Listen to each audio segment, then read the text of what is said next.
Sathyajothi films பிரம்மாண்ட தயாரிப்பில் தனுஷ் நடிக்கும் கேப்டன் மில்லர் உலகமெங்கும் வெற்றி நடை போடுகிறது. ஆனால் அவருடைய அட்மினிஸ்ட்ரேஷன் குவாலிட்டிஸ், அவர் ஒரு கோபம் உள்ளவர் என்பது எல்லாருக்கும் தெரியும். எல்லாரும் சொல்கிறது தான், கோபம் உள்ள இடத்துல தான் குணமும் இருக்கும். அப்படி குணம் படைத்தவர் தான் அவர். எதையுமே மறந்துடுவார், கோவப்படுவார். அதுக்கப்புறம் நெக்ஸ்ட்டு அடுத்த கேட்டம் என்ன, அடுத்த வேலை என்ன, இதை தான் பார்ப்பார் ஒழிய இவனை ஏதாச்சும் பண்ணணும், இந்த மாதிரி பேசிட்டான்னு நினச்சதும் கிடையாது. எனக்கு தெரிஞ்சு நினச்சிருக்க மாட்டார்.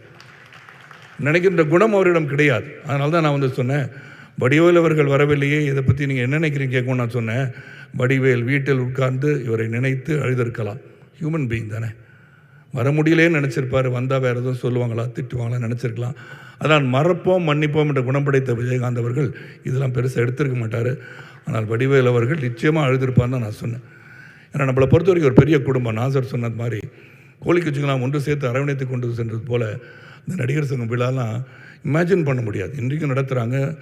இங்கே நடிகர் சங்கம் சிறப்பாக செயல்படுகிறார்கள். அவ்வளோ அரவணைத்து கொண்டு போக முடிந்தாலும் அந்த காலகட்டத்தில் எல்லாரையும் ஒருங்கிணைப்பது என்பதே மிகப்பெரிய கடினமான ஒரு சூழல்.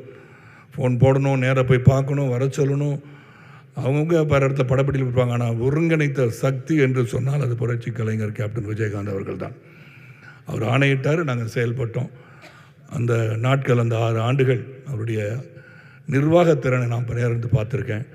அவருடைய அன்பு, பாசம், பரிவு, என்றைக்குமே ஒரு மரியாதை. இந்த மரியாதை உள்ள குணம். கோபப்படுவார், அதே சமயத்தில் அரவணைச்சிக்குவார். அந்த விஜயகாந்த் அவர்கள் இன்று இல்லை, கேப்டன் அவர்கள் இல்லை, புரட்சி கலைஞர்கள் இல்லை. அவரை வாடி தவிக்கின்ற அனைவரும் நிச்சயமாக அவர் இந்த தமிழ் சமுதாயத்திலே காலமுள்ளவரை வாழ்ந்து கொண்டிருப்பார் என்பது உறுதி. ஏன்னா வள்ளல்களை நாடு மறப்பதில்லை, வள்ளல்களை தமிழ் சமுதாயம் மறப்பதில்லை, வள்ளல்களை நாமும் மறக்க மாட்டோம். ஆகவே புரட்சி கலைஞர் கேப்டன் விஜயகாந்தை மறக்காமல் அவர் விட்டு சென்ற பணிகளை, சமுதாய பணிகளை, சமூக பணிகளை, அவர் நினைத்த செயல்களை, அவருடைய குணம் படைத்து அவரை போல் நாமும் வாழ வேண்டும் என்று எண்ணுகின்ற ஒரு இடத்தில் அவர் இருக்கிறார். நம்ம எல்லாம் அவர் பார்த்து கொண்டிருப்பான்னு சொல்லி அனைவரும் அவரின் புகழ் பாடுவோம். என்றும் அவர் மனதிலே தாங்கியிருந்தால் நிச்சயமாக நாம், நம் குடும்பம், நம் சமுதாயம், நம் சமூகம் சிறப்பாக இருக்கும்னு சொல்லி இந்த நினைவேந்தல்,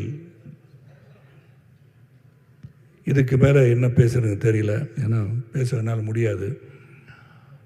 அந்த அளவுக்கு எனக்கு உறுதுணையாக இருந்து பல காலகட்டத்தில் உதவிய விஜயகாந்தன் அவர்களை என்றும் மறக்க மாட்டேன், மறக்க மாட்டேன் என்று மனதில் தாங்கி செயல்படும் என்று கூறி அவர் ஆன்மா என்றும் நம்மளை ஆசீர்வதிக்கட்டும்.